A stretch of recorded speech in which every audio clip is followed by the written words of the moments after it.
Masih nak besarkan helang tu macam ayam, ya? Itu masalahnya. Kamu tak boleh terbang! Okey, baiklah semua. Sedia untuk saksikan satu keajaiban. Bismillah! Awak boleh! Awak tahu tak kenapa saya tak boleh terbang? Awak helang tapi berjiwa ayam. Lari!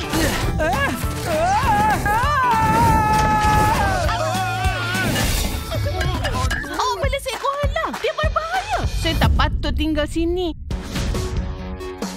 Ratchet, Saya datang nak jaga awak. saya nak awak tahu yang saya dah besar. Oh, ya ke? Tobik, bertahan!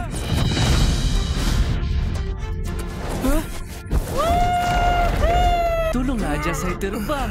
Ajar saya terbang. Allah! Saya boleh terbang! Saya boleh terbang! Saya akan jadi lagi hebat lepas ni! Dia dan Silverwing dulu antara penerbang paling handal. Silverwing, ayah saya? Kenapa kamu nak pergi ke bandar, Avian?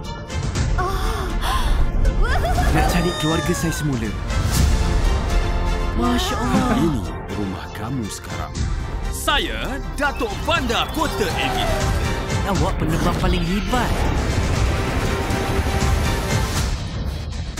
Saya nak ambil setiap batu merah di pekan. Kampung tu memang ditakdirkan untuk musnah.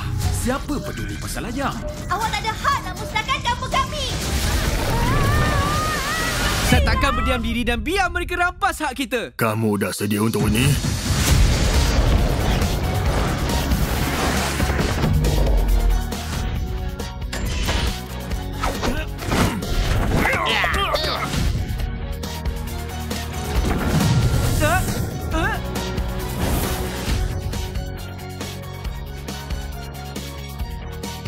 Apa pun yang berlaku, saya akan lawan penceroboh ni sampai mereka pergi.